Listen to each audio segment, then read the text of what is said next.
Кече жакында Squid Game, башкача айтканда Кальмар оюну аттуу сериал өтө популярдуу болду эле. Менин угушумча бул популярдуу сериалга бир альтернатива катары жакында Hellbound деген бир дагы сериал тартылып чыкты.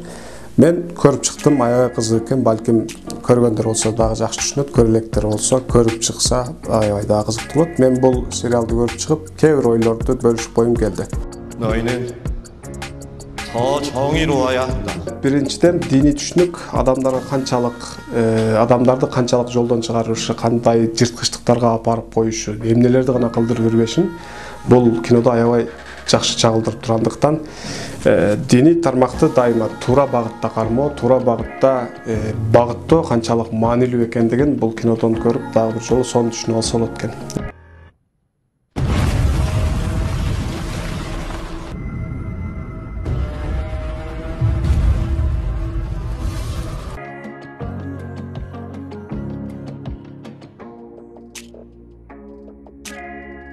Экинчиден биздин коомго окшош кеткен бир эки жери бар экен.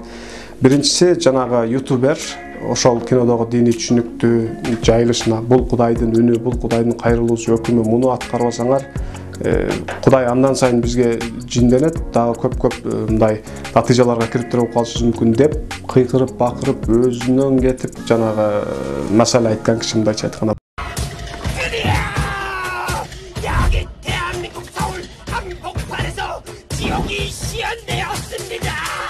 Бул биздеги ошол кыйкырып бакырып масала айткан, адамдарды зекиген, урушкан, как будто мындай Кудайдын ишенимдүү адам катары өзүнү көрүп түз маалымат алып аткандай, анан силер эмнеге Кудайдын айтканын кылбай атасыңар деп өзүнү ошол бир позицияда көргөн адамдын элесине окшош туруп койдум. Дагы бизге окшоп кеткен жери караңгы жоонтоп канчалык коркунучтуу экенин биз саясий жашообузда, турмушубузда көрүп эле келатабыз. Муну диний жаатта дагы ойлонуп көрүш керек. Бул кинодо керек болсо ошол милициянын же болбосо бир өлкөнүн адилет системасын көчөдөгү караңгы кара талпа тейлеп калышы дагы мүмкүн эгер диний жаат жакшы контролдонбосо, жакшы багытка алынбаса. Албетте мунун башка дагы себептери бар.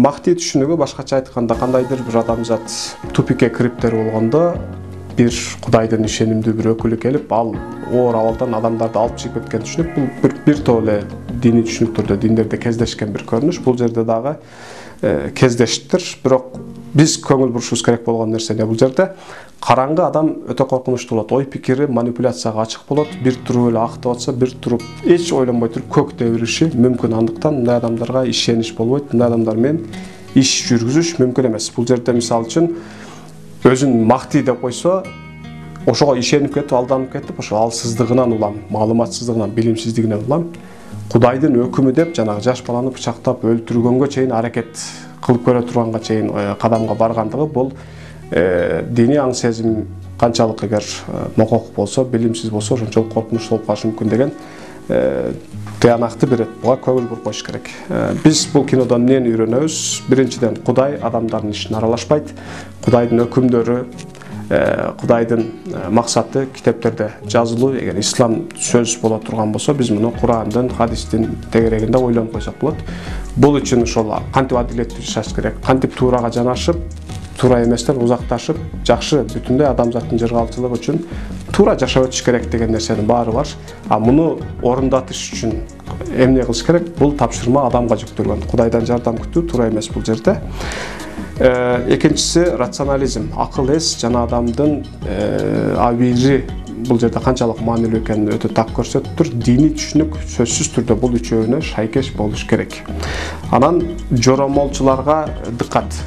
Башкача айтканда, бир кандайдыр бир окуя болду, аны диний жанагы агымдын мүчөлөрү өзүнчө эле башкача кылып жоромолдоп, мына биз айттык го, ошон үчүн ушундай болуп атат деп өздөрү мындай кандайдыр бир диний авторитет болуп ортого отуруп алып, адамдардыга аябай мындай коркуп, жашоосунун сапаты түшүп кеткен бир жашоо стилине жамап койду да.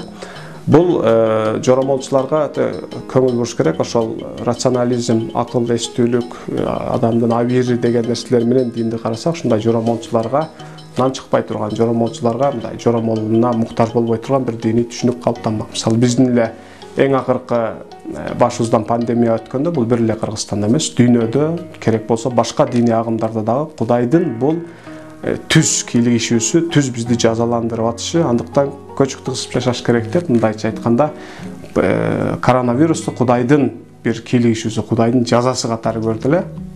Андай эмес болуп чыкты. Бул кайсы дин айтса, бардык эле диндин адамдарын чекедене ылгабай эле алып кетти тилеге каршы. Ошон үчүн жоромолчуларга дагы аябай дыкат бериш керек, аларга алданбаш керек. Рахмат.